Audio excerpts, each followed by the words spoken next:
Well, good evening, everybody. It's your boy Coach Lee, and man, welcome to the OT Star Talk.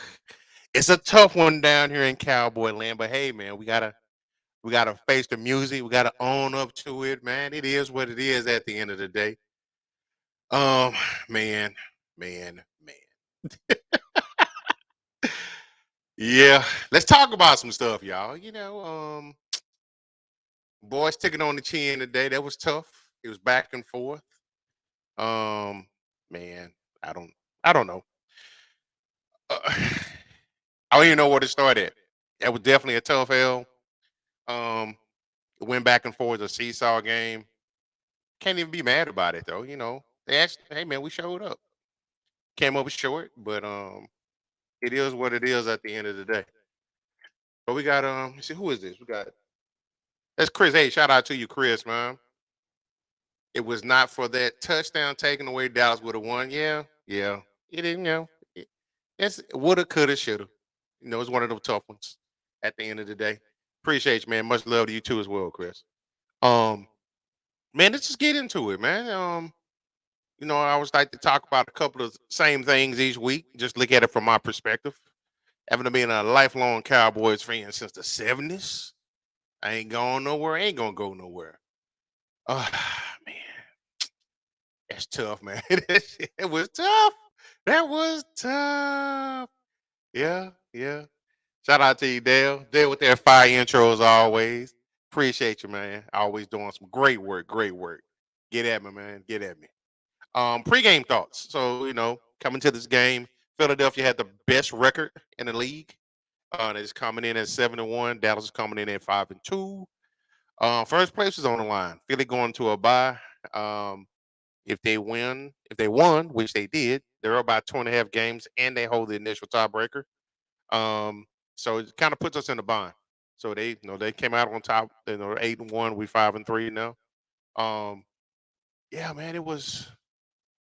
Shout out to you, Cedric. Yeah, man, we ain't going nowhere, man. You know what? That's a whole nother segment. They swear we talk about the Cowboys because it's their fans. Bullshit. Y'all just can't wait to lose. Y'all be quiet when they win, man. It's almost like it's a sickness, dog. Y'all, the whole narrative. I was starting to believe it a little bit about, it's the fans, next year. I mean, this is our year, Super Bowl, blah, blah, blah, blah, blah, blah. Well, no, it's pretty optimistic for every team. But that whole notion, I don't know any Cowboy fans that talk like that. Know plenty of them. But it's usually us against the 31 other teams. And y'all can't wait. Bandwagoners. It is what it is, man. Who is that right there? What's up, too? Yeah, man, that was tough, bro. That was tough. Yeah, yeah. But coming to this game, what I expect to be a tough game. Offense shouldn't be finding themselves, as far as like their identity. As of right now, this offense goes through CD Lamb. No ifs, ands, or buts about it. He called for the ball the other couple, the last week or so. And last two or three games, actually coming out of the bye week, he has delivered. He had another stellar game today. He had 11 catches, 191 yards. But yeah, live and die by him.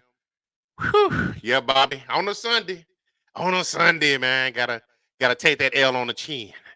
But another thing that I did like, well, I'll just jump into the positives. Another thing that I did like, man, is Fergie.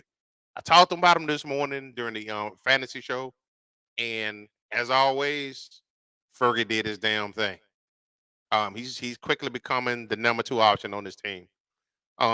Brandon Cooks. I know we brought him here to take the top off the defense. We got him running comebacks. How often do we even see him down the field? I'm sorry, between Cooks and Turpin, why we not stretching the field? Why they not going down? And Gallup, my man, you seem to be the odd man out. I don't know what's going on once you make the difficult catches, but you drop the easy ones. I just don't get it. Um, yeah, I agree with you. Hurt my soul tonight. That too. Yes, too. Yes, my brother there, man. to hurt my soul tonight. Tale of two halves. Absolutely, man. Tale of two halves, man. It was there for our taking. When we was moving the ball well, man. It just crucial mistakes and ah fucking turn still, man. Gave him that money. Reddick whooped your ass all day long. That was a big difference. When Reddick needed a breather, old ass Graham came in. He kicked you in the mouth. You got beat like a drum all day long, man. That's got to figure out what's going on with Steele. He's reaching. There's a couple of times it seemed like he was isolated. He was isolated on the outside, not getting much help. He ain't that dude. He's not Tyron. He is not Tyron Smith at 70 to 80%. Not even close. Uh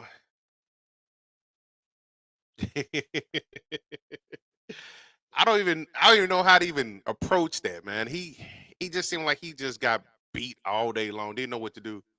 At some point the coaches need to help him or sit him. Yeah, they should have been chipping him over there because that it's like Philly figured it out.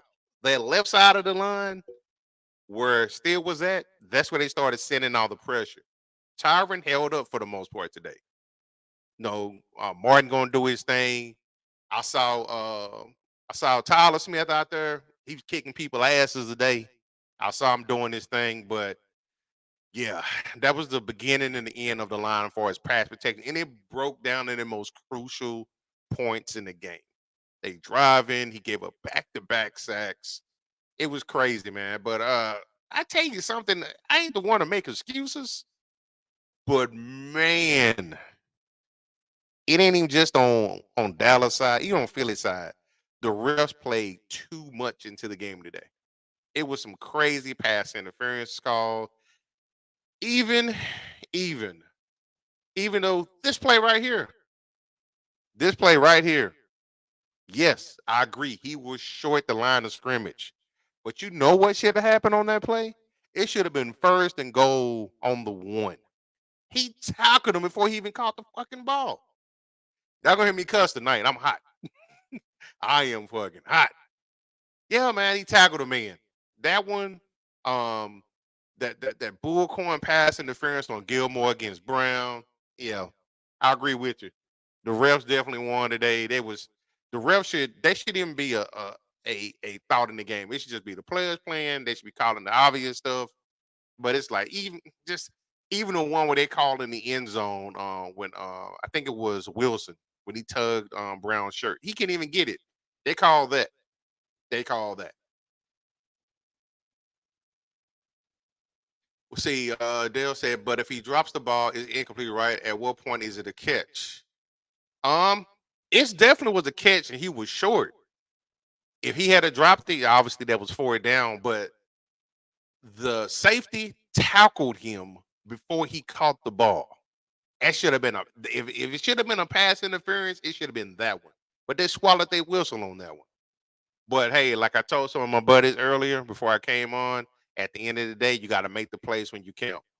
I don't know if it was just me, but it was a lot of times I found myself yelling at my TV because defensive linemen lining up in the neutral zone. I saw it all night long. I'm like, oh my God, what are y'all doing? It's those pre-snap penalties that be killing me. I think they had one where it was I think it called offsides. I think they called it on the Hankins, and I think it gave them a first down instead of a third. I think it was 3rd and 3 or something like that, and the pass incomplete. But they called that, and that extended the drive.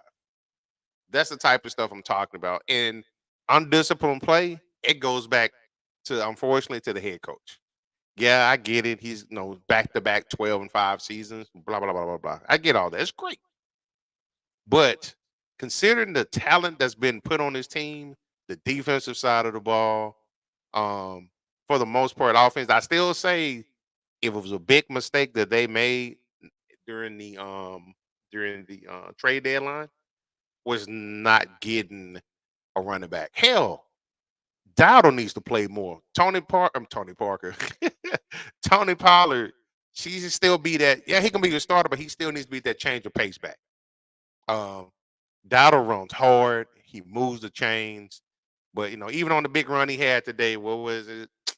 They called holding. They called that holding, but they didn't call holding when they needed the ball and Micah got held. And I see a lot of people talk about how Micah gets owned by the Eagles. They manhandle him every time they play. They hold, they grab. But hey, if you want to be the GOAT, you call yourself the line, you want the attention, you got to run through this shit. LT didn't never go through that. Reggie White didn't never go through that.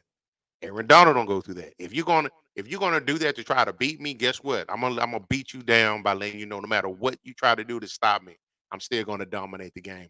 That's the difference between good and great. And right now, I'm not saying it just because we lost. Micah, you're good. Needs to be more consistent to be great.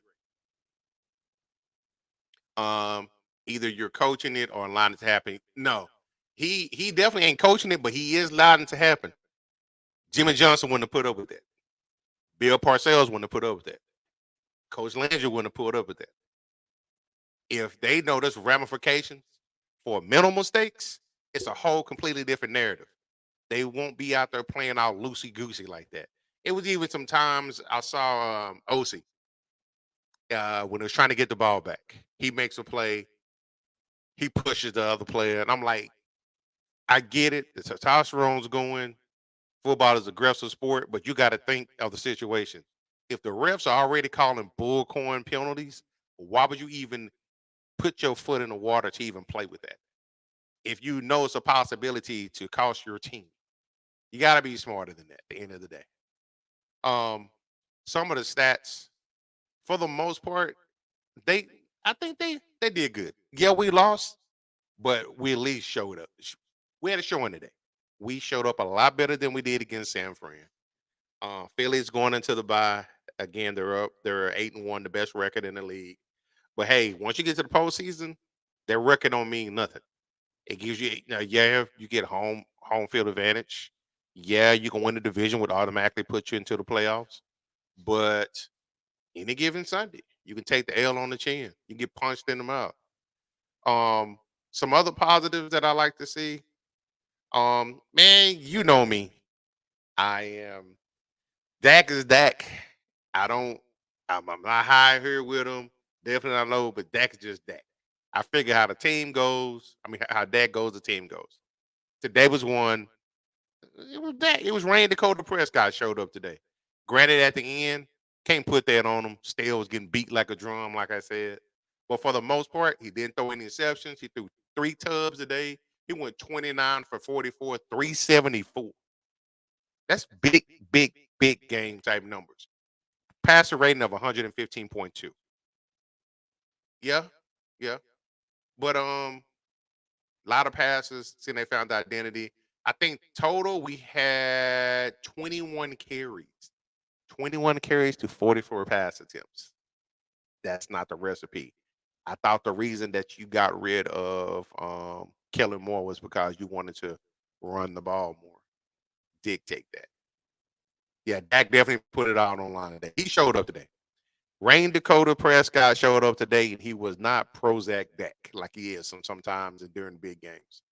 Um, Philly did their thing. They slowed down AJ Brown, hit 7 catches for 66 yards. He had a touchdown. I give it to him. But for the most part, Philly just they didn't go off. They still can be got. They still can be got. Just crucial. You go for it. Dak stepped out of bounds on the 2-point conversion. Um, You got to look at Hendershot when he came up short on the goal line. Two things, Dak. You got to know where the sideline is at. You're reaching in with your left hand. Why? First of all, why are you reaching with your left? Defenders coming in from the inside can easily knock the ball out your hand. If you reach with your right, you lead with your right foot, which prevents you from going out of bounds. Little bitty things like that.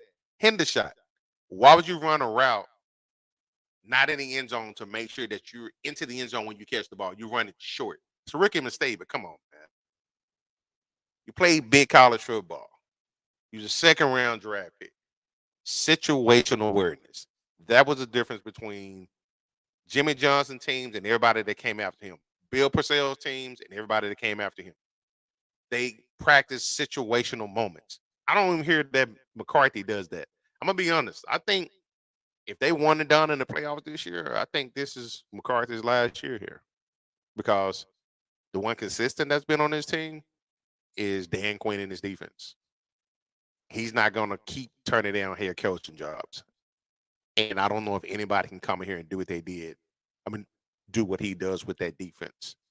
Those guys run through brick walls for him. Yeah, he lost it, the 28-3 infamous Super Bowl game, but he got his team to a Super Bowl. Um, I can definitely see him being the coach in the waiting. I think that's already been discussed why he keeps turning down these jobs. They probably told him when Mike's gone, you're coming in. So he's waiting his turn. I can definitely see that. Um, other than that, Philadelphia fans, y'all still fucking suck. At the end of the day, shout out to some of my Philly people. I'm pretty sure I've already gotten text messages and attempted phone calls. Philly people talking noise. Yeah, whatever. Whatever. Um, but again, my Cowboys go down to the Eagles 28-3 at the link today. CD showed up, Dak showed up, uh Fergie showed up. Even though Bland got torched by Smith on that 29-yard touchdown strike, he still held his own. He did pretty good. AJ Brown, he caused he moved the chains, but he didn't go off on us. Micah, he was there.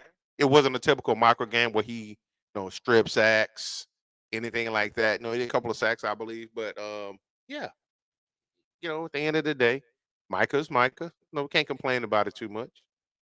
Um, yeah, I guess I don't get on here too long for these. Just wanted to share my thoughts of the game, what I saw out there, how I feel about it.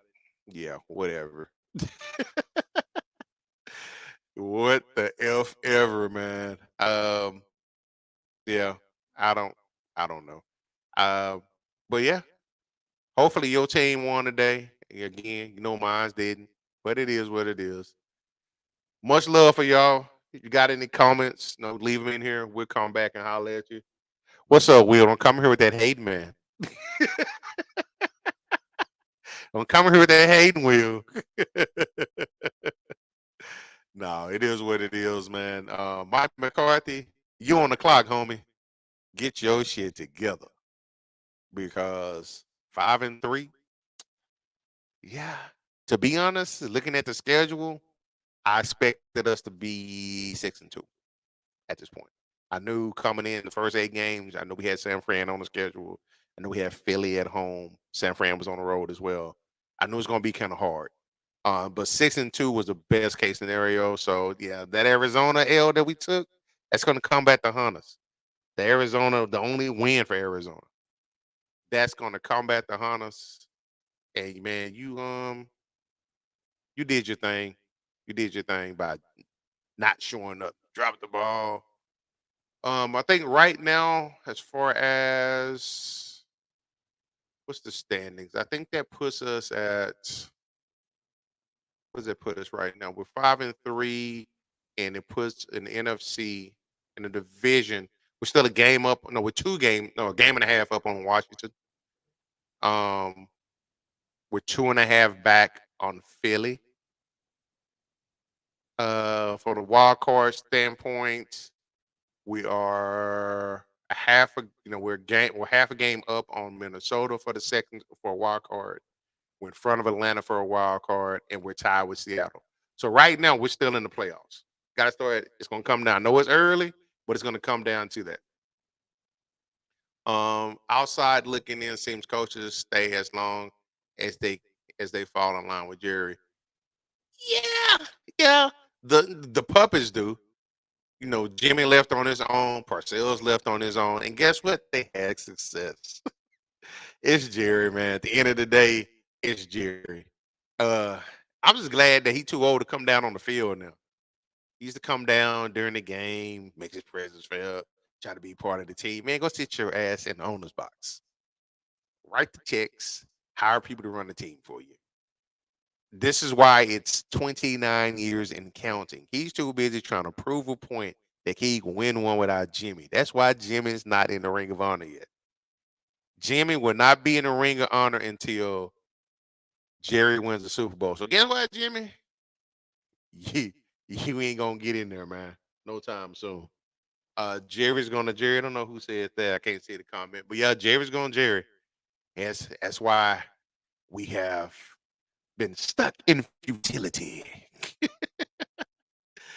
But yeah, man. So that's my thoughts on the game. I think the next game we have, let me see who we play next. Who do we play next? We play. Is it play the Giants? Play the Giants next. And guess what? We should win because they say Danny Dimes probably tore an ACL. Tyrod Taylor's on injured reserve. So we're going to be going up against that third string quarterback. And guess what? We might do something come out. We might win, but we'll make it hard for no apparent reason. No apparent reason. Yeah, Jerry is petty. Jerry is petty. Hey, I don't know if it's no bye week, Will. We might find some way to make it interesting. You know how that goes, bro. But yeah, appreciate y'all hanging out with your boy tonight, man. I'm finna get in here. I guess I'm finna get on me some NBA 2K. If you're on the Xbox Live, holla at your boy so I can dunk on you a couple of times. Because I don't even know if I want to watch football the rest of the damn night. Well, appreciate y'all, man. Much love. Coach Lee out. Hang out with us tomorrow at 7:30 for the play call sheet. Peace. Find this podcast and others on STWF-TV, the podcasting network, wherever you get podcasts.